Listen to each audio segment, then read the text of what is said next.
This is Tom Blair with Inside Colorado Wrestling. Our guest today, we're talking to Justin J'Train Gonzales. He's a state champ wrestler from Northridge, not Northridge, but Northridge High School in Greeley. How's it going, Justin? Good. How you guys doing, man? Thanks for having me, Tom. I appreciate it, brother. We're out here at Top Notch Sports Academy where you're doing your training for your next upcoming fight. Tell us a little about your training and your fight that's coming up.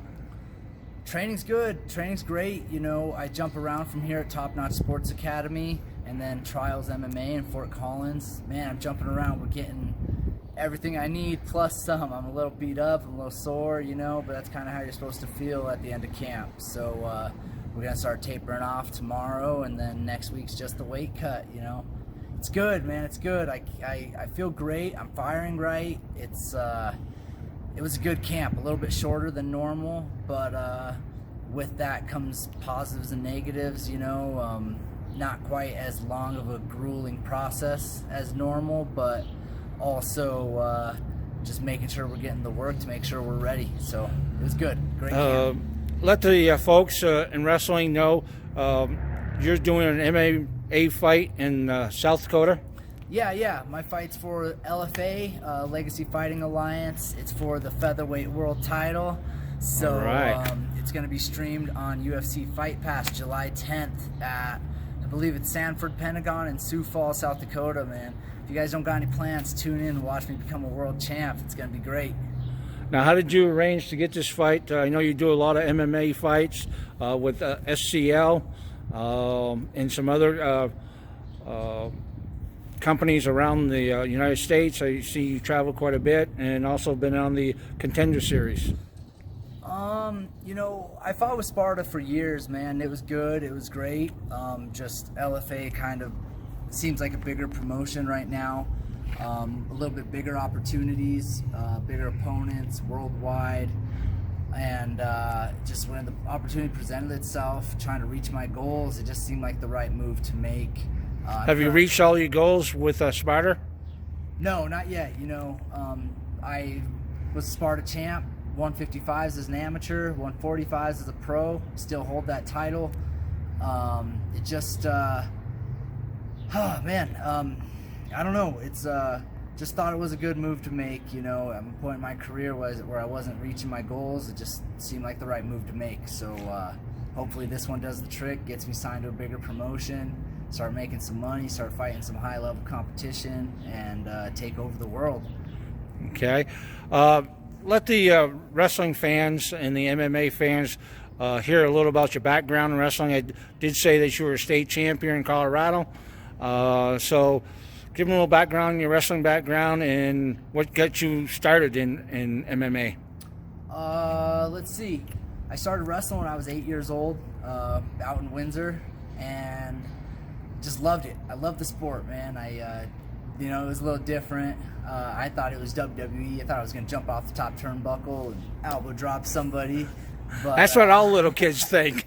So I walk in, and my dad's like, "Go ahead, go have fun." I'm like, "What the hell is this, Dad? What the heck? This isn't wrestling."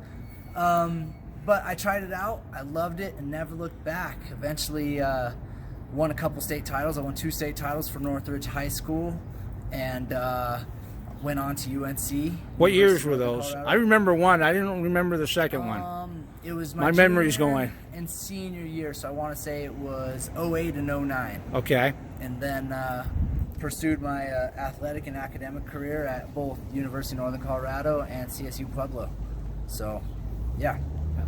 So you finished up your wrestling career in college. Yes. And then moved on to some MMA fightings, amateur-wise. Yeah.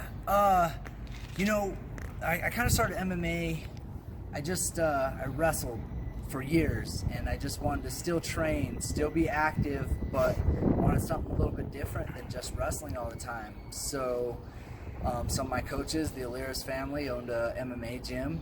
Figured I'd try it out. Me and my buddy Sam Bauer, one of my teammates, best friends from UNC, decided to come and tag along.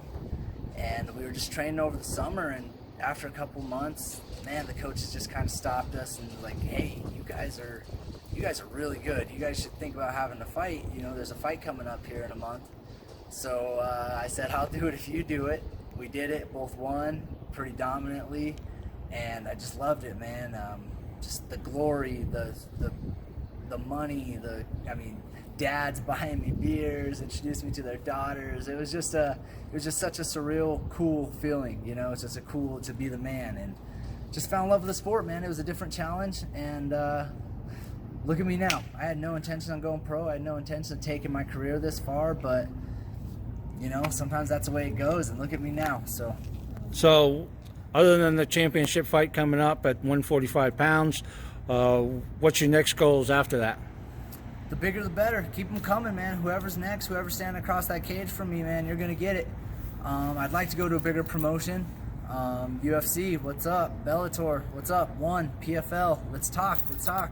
Okay. You know, I'm sitting here undefeated, 10-0, undefeated as an amateur, undefeated as a pro. What's up, man? Let's do something. Let's make it happen. Now, how'd you make out on the Contender series?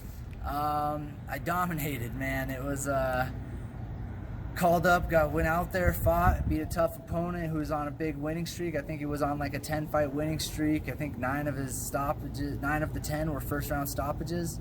I dominated, man. I think I beat him 26-30. So I think one of those rounds was a 10-8 rounds and largely unchallenged. I mean, I don't know the stats exactly, but it was like 123 strikes to 15 or something like that. I couldn't tell you now. Right. That doesn't matter because it's in the past, but you know, it was a very dominant win, probably the most dominant of the whole series. So you know, I was a little bummed I didn't get the contract. Do you think Dana White would have saw you there and get you to UFC? I thought so. I thought I deserved it, you know, but I understand it happens. I can't control those things that are out of my control. So I mean, he can sign people like Ben Askew, and Ben goes out and has a couple fights and then loses in a 5-second knee drop to the head. So anything can happen in the ring. Absolutely. You know, hey, man, it takes one punch. That's all it takes. So everybody has a puncher's chance.